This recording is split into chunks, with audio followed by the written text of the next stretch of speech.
watching Otero Studios. There's good video game box art, then there's really bad stuff. Today we're going to cover the good stuff, because we try to keep it positive on the channel. Kind of box arts like Tekken 4, Castlevania Symphony of the Night, Japanese release, and the Sega Saturn one. And covering a lot of those covers that, personally, I think either really told the story of the video game before you even opened it, or just had amazing box art. And since this channel's about art, I figure I go that direction. So, without further ado, let's get rolling. First up on the list is Castlevania Symphony of the Night for the Sega Saturn and PSX in Japan. The reason I picked those two is Castlevania is my favorite franchise, video game franchise of all time, and the fact that you get to see all the characters on there. And like I covered in the Ayami Kojima video, prior to Symphony of the Night, a lot of the box art was very Conan-esque, Frazetta-like, and that's cool, but when it comes to video games, you want it to match the tone of the video game. And it's not until Symphony of the Night that I felt the game matched the tone of the cover. With the gothic style and all the gothic backgrounds in Symphony of the Night, I thought that cover was amazing. And the reason why I say the Saturn and PlayStation release is because they're two different covers. The PlayStation release, as you're going to see right here, is Alucard holding the Crusagram in front of the castle. Better than the US release. The US release was just a castle with lightning in the background. The Japanese PlayStation version really showed Alucard's face. Now the Sega Saturn version, that one, as seen here, the Sega Saturn version had all the characters, all the main players. So you had Alucard, Dracula, Death. I even think they put Shaft in there. You'll see it in the cover. But it all matched the style that you see in the cutscenes in the game, and the fact that it matches the tone. So the tone being a gothic style. I enjoy the Saturn cover 100 times more than the PlayStation cover, but I thought I'd put them both here because they're both the Japanese releases. So that's Castlevania, and I wouldn't change anything on the box cover. It's amazing the way it is. And big ups to Ayami Kojima again. She is a wonder when it comes to covers, and I had to pick it first. Next up on the list is Ninja Gaiden.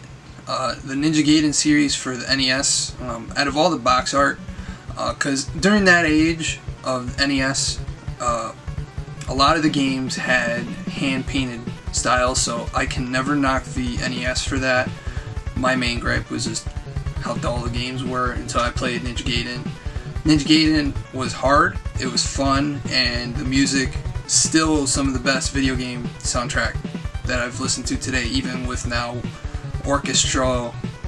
But I'll digress. Go back to the box art.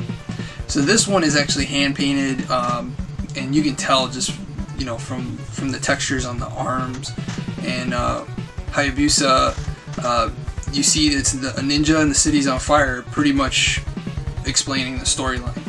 And I know Part 2 and Part 3 also had hand-painted covers, so that's why I'm putting the whole Ninja Gaiden trilogy as one of my favorite box arts. The next one on the list is actually a weird one, because Grand Theft Auto has always been known for, at least after 3, for being, made of polygons and 3D, but the box art has always had a cel-shaded, comic book-esque style that you just can't knock.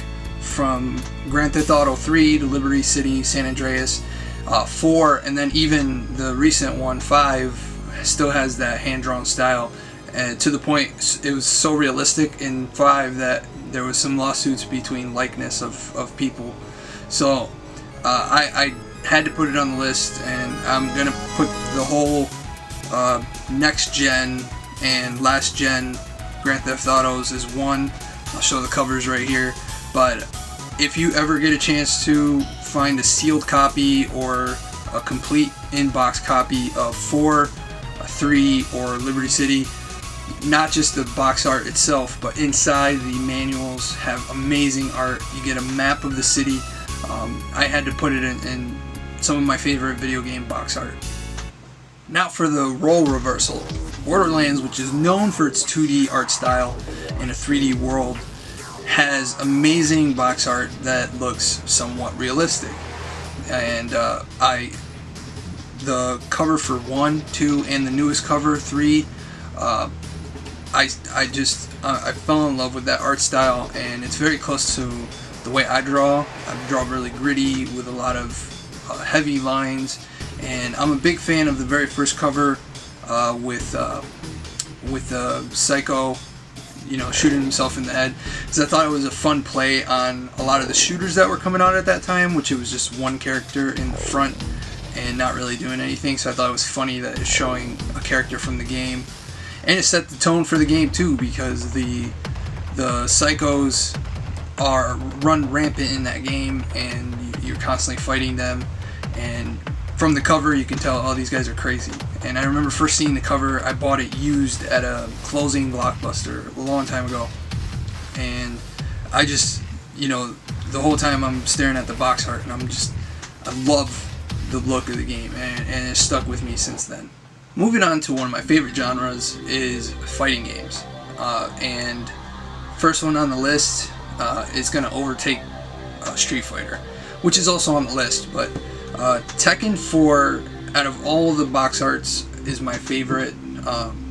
Not just this cover, there was another cover where it shows Jin's full body with Kazuya in the background, but Tekken 4 just brings back so many memories. Going to the arcade, sinking $10, $20 in one day, just playing people, everyone putting their tokens to play, and the tournaments at the mall. A lot of that social aspect is gone now and replaced with YouTube, which is cool, but I do miss the arcade, and kind of sound like an old man on a rocking chair. The arcade, I miss it. But this one, it's not hand-drawn. You can tell it's a still from the game. It's actually his character select screen. But I really enjoyed just seeing Jin in a next-gen look.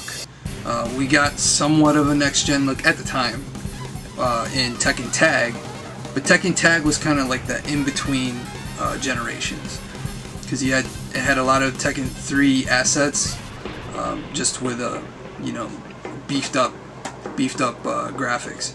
But it's not until we got Tekken 4 that you could really see the progression of the game. But all the Tekken covers are great. I'm a big fan of the original PlayStation cover where there are polygons. You can see it right here. But this one is by far my favorite, and I think it's mostly tied to the memories of the game. And art can do that to you, even if the art's bad. If it brings back a good memory, or even a bad one, it sticks with you. So I think that's why the Mega Man cover, Mega Man 1 cover, even though it's so bad, it does not represent the game. It was such a good game that people see it and automatically feel good about it. And I think that's the great thing about art, and I think that's what video games are. They need art, and not just talking about assets in the game, sprites or whatever. You need art to sell the box, and especially during the NES days where the box was literally just like black blob with red letters saying the game, and then like a little scene from the actual game, and you're like, okay, bowling, but you don't know how it's gonna play. Whereas you see Tekken, that's a Tekken character, that the in-game graphics are gonna be pretty damn close. So yeah, Tekken is up there as some of my favorite box art. Alright. Street Fighter. Street Fighter. How many versions of Street Fighter do you need? Obviously, I probably need 10 copies. I bought the Street Fighter Anniversary Collection. I have Street Fighter 2 on the Super Famicom. I have Street Fighter 2 on the Super Nintendo. I have Street Fighter Tournament Edition, I think, for Sega. I think there's even a Capcom Legacy Collection on Xbox that I have as well. So, Street Fighter, all these covers, are cool, but I have to go with the very first Super Nintendo cover where Blanca's flying at Chun-Li and Ryu's on the floor for some reason, because I think Ryu can take both of them with his hand tied behind his back and his bandana over his eyes. But that's just me. I'm a karate nut, so I like all the karate characters. But Street Fighter, long legacy of really great covers. This one in particular I like because it's just hand drawn, and I'm always going to be a sucker for hand drawn, hand painted. I love digital. You can tell from the channel I do a lot of digital art, but hand drawn, hands down, really shows what someone can do without the power of a computer. Because you can see some amazing digital art, but at the end of the day, you're kind of like, they used a lot of shortcuts. Yeah, you know, I can see both sides of the argument, but hand painting, hand drawing, if there's a mistake, it's being left in there. You could probably edit it a little bit, but video game box art that is hand drawn is always going to rank up there, and it's only below Tekken just because I love Tekken. I'm biased, I can admit it. So Street Fighter being hand drawn, it made it on the list, so you know, at least you won that Capcom. The Capcom versus Konami. So many other covers could have made it on the list. Honestly, this is like the best of the best. It's easier to pick apart a cover than to pick your favorites, because, you know, 33 years of gaming, I've seen a lot of covers, good and bad, but all the really good ones stuck with me. And I have to give the nod. I know I'm not bowing down to Konami at this point, but Capcom, Mega Man X, Mega Man X2, and Mega Man X3, those covers, hand-drawn, amazing. They finally got Mega Man right. I know they fixed Mega Man in the NES carts. I think after 3, it finally started looking like Mega Man. But Mega Man X, you even see one of the bosses, one of the mini-bosses on the cover, the underwater stage, which is by far my least favorite. I would have preferred Spark Mandrill. But, you know, the only other thing, my gripe with it is just the X armor just looks kind of off. But it's Mega Man, and you can tell it's Mega Man. It's, you know, when I think of Super Nintendo and having the game collection as a kid, Mega Man X was always that one that was always at the front of the pile to play.